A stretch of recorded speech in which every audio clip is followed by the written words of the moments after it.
So Donovan, it's great to sit down with you today, man. How you doing? Doing well, man. Doing well. It's been a great start to the year. That's good. That's good. So I want to start talking about your background for a minute. So you and I have a common root. Both from Virginia. Both somehow ended up here in Michigan, in Detroit. So tell us your story. How did you get out here? How did you get out here? You're a Yeah. Howard guy. I'm a UVA guy. We're both out here in Detroit. What's your story? So first, yeah, to give a little, we're both from Virginia, but I'm from the seven cities. So there's like you're from Virginia and then you're from Newport News. I just want to make sure that that separation is understood. It's the same way folks who from Royal Oak can't say they're from Detroit. You're from Richmond. You can't. You're It's not. different. Disrespect to the 804. Okay, I'll receive it. I'll receive it. I'll receive But I got out to. I mean, it's an interesting story because the weird thing about it is when I was at Howard, my closest friends were all from Detroit. So it was this strange it. Really? dynamic where, yeah, I spent a ton of time with people from Detroit. And you kind of have what you would know that similar experience as Virginia, contrary to popular belief, because our focus on military is actually very blue collar, right, in the Yep. industries that exist within Virginia. So there's that commonality. So after going into my junior year, I got an internship at Ford here. Knocked the internship out of the park. They wanted me to come back full time. I tried everything in my power not to come back because it's cold, it snows. I wanted to stay in DC, but ultimately, they had the best offer, and I did have, like I said, I had that community, that support that I was still connected with folks in Detroit. So I was just like, that it makes sense, and that's how I got out here. That is great. So you're out here. You're committed to be out here. You're staying out here. That's great. That's my story too, man. And I came out here for work as well. Was a teacher in Detroit public schools, but here we are. Here we are in Detroit, and you have jumped into Detroit startup ecosystem. What are your thoughts on that? Like, what excites you about what's going on? What are you seeing? Obviously you are a founder. We're going to get to that and tell your story, but what are you seeing in the ecosystem? It's it's complicated. So there is a lot of energy, focus, um, even investment from a community standpoint, right? Like Detroit now coming out of the recession, the bankruptcy, all of that background. We're trying to do tech right. So I think one, Detroit being a predominantly black city helps with that. We want tech. We want to create this. We want to create this tech ecosystem that is recognized globally, but without all the downsides from a community standpoint we've seen in places like Silicon Valley, Seattle, with the Mm-hmm. drastic shifts in cost of living and gentrification and all. So that's all great, right? So having this energy in community really coming together is saying, like, how do we make this a community focused tech ecosystem? But then what complicates that is you have a very traditional market where we're automotive, right? We're Right. large scale manufacturing. So there's this conservatism around these new models. Like you could even see like the initial focus with Detroit from a tech perspective was all mobility, like Right. everything Right. mobility. So that's where all the money was going. And then you had companies in Ann Arbor and later in Detroit come on from the IT, security, cybersecurity. So that's now created this vertical where we have a crap ton of successful startups that have raised money in that vertical. But it's Mm-hmm. still very conservative in other verticals and industry spaces for tech and Yep. stage as well. So it's exciting to be a part of. I definitely, like I said, I'm committed to Detroit. So trying to be a change driver, right, where we see more success in Detroit is phenomenal. But the conservatism that you see in this ecosystem that doesn't really exist outside in other tech spaces, Yeah. it can sometimes be very difficult to deal with. For sure. And we're going to get to that more. I definitely want to hear you talk about just who you've connected with locally in the Detroit ecosystem, but really across the country. There's so many things out there to support founders. And Well, we want to hear about Guild. So you're the founder and CEO of Guild. You're building this thing from the ground up. You've been doing that for over a year now. What's the story behind Guild? What do you do? How do you do it?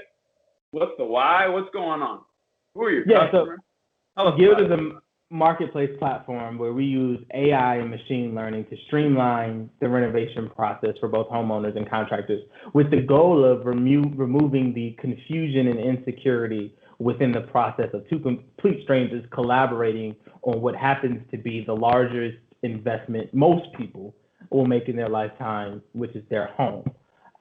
So I started this after going through the process of trying to become a real estate investor. So going through that process of getting passive income, buying a home, acquiring it, fixing it up, and renting it out, there was so much I knew, because there is a lot of information, educational information, right, that you can find. Bigger Pockets is one of the things that I spent a ton of time going through their podcasts, their articles, etc. But it's only theoretical. You still have to apply it. And so when I went to apply it, you really find out how much you don't know. Especially it's such a complex industry as construction.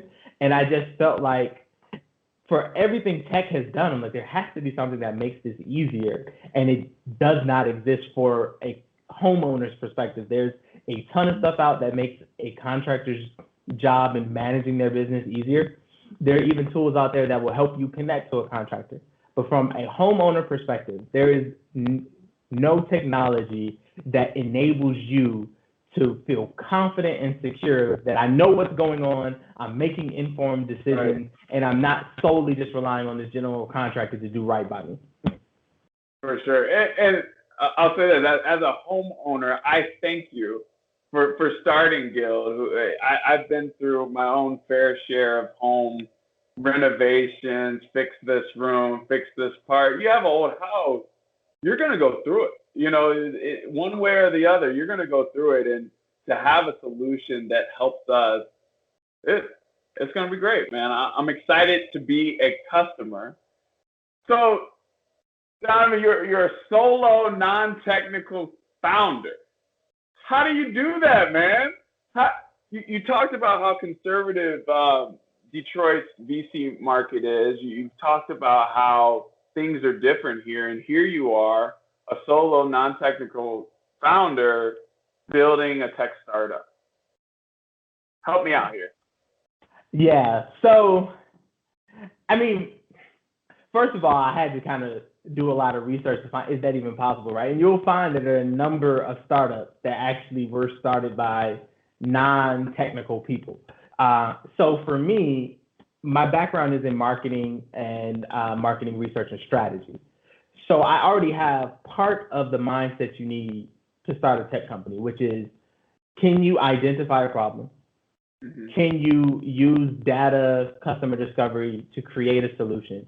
And then can you craft a vision of how that needs to be? I had that. What I had to go out and learn was the technical language, somewhat of the know-how to be able to guide the technical vision to the company's vision. This is what I want to deliver, so this is how we're going to deliver it technically. So it did take a lot of time for me to work on myself, research, listen to podcasts, talk to other techies to figure out, so I could at least be conversational, right? When you're talking about you learn a new language, it's, you know, I'm not fluent, but I'm conversational. No, and it's crazy, you know. I asked a question, but you know, a lot of my clients are in the same boat. You know, they have the non-technical background. They hire a developer to build what they want to do and make it make sense. It works. You can do it now. And a lot of that has to do with some of the incubators that are out there, the accelerators that are out there. And I see a new program you participate in about every week on LinkedIn. So Donovan, here's my short list for you: Tech Town, Founders Gym, No Cap. Like, anything else? Should we add anything to the list? Yeah, the Battery. I just started that incubator about 2 weeks ago. So you got that on the list. There's a couple others that I've applied to, and I'm waiting to hear back. So we'll see if that list grows. Wow. And so can you highlight any of those programs? Can you tell us about any of them? I'm thinking some of our listeners might be founders, So what should they know about these resources? Yeah, so let's start with NoCap. So NoCap was basically my initial angel investor. They're a startup studio based in Atlanta, and what they do is they help founders get started. Like I would not be here to where I currently am without NoCap. So that was but especially being non-technical, I needed that resource and that support to actually get started. So if any founders are out there that have an idea, NoCap specializes in getting idea stage founders into the market. Yep, and Steven Alred and NoCap, those guys are really great. What about TechTown? Founders Town? Yeah, so TechTown was to get me integrated, like you asked before, to get me integrated into the Detroit ecosystem because I didn't really have a network here. So being able to work through TechTown, I met a lot of different founders and advisors and investors that are based here predominantly in Detroit. So that was great for that. Founders Gym was really about getting coaching on pitching and delivering, especially as a Black man in tech. It's already extremely difficult. We already know what the data says. We already know what obstacles they are. So getting involved with Founder Gym was the ability for me to get connected to folks who've been there, done that, can help me kind of navigate those obstacles through their own experience. And they help connect founders of color and women. That's who they focus on. They help us connect us with investors as well. So that's always about expanding your network. And in the battery, it's the same thing, expanding my network outside of Detroit. So when it's time to raise that round, which is going to be this year and what I'm working towards, I'm not solely relying on Detroit, but I'm hoping to have a network that's spread across the country. I love it. That's great, Donovan. So I guess to kind of end our conversation today, you're a mentor now. So you've been doing this for over a year, but we got founders reaching out to you for advice. Founders want to get mentored by you. What are your thoughts on that? What are you telling them? What are some of the points you're discussing? And maybe we can talk about that on the next podcast. But tell us about it. Yeah, so it's weird because I'm so early, but I think there's a level of authenticity maybe that folks engage with me to know that I'm gonna tell them like it is. I'm gonna tell them where I've struggled, where I've had successes, and how they can navigate those. But the main thing I tell them is building a startup is hard, right? Raising venture funds are hard, but what you can focus on, what you can control, is building the connections brick by brick. No one ever tries to build a house and just drop it into a location, right? They build the foundation first. So that's what I tell people who reach out to me, and that's what I'm doing with all the programs, all the connections I'm making, all the network I'm doing, is I'm building out my foundation brick by brick. So when it's time to actually start building the house, when it's time to launch Guild, I'm launching off a steady foundation that can support me and make sure I succeed and mitigate the risk to my company. That's great. Yeah, and I am so glad you considered it wise to allow Honigman to be a part of that. So, it's been a pleasure to work with you and to work with your company over the past year or so, and look forward to much more in the future. So this is great, Donovan. Absolutely. Honigman has been a great partner, and I'm looking forward to, one, being able to offshore a lot of this other legal stuff to you guys. Let's do it. All right, please visit us at honigman.com. Join us next time on Coffee and Counsel, and wash your hands, wear your mask, and have fun. Let's stay safe out there.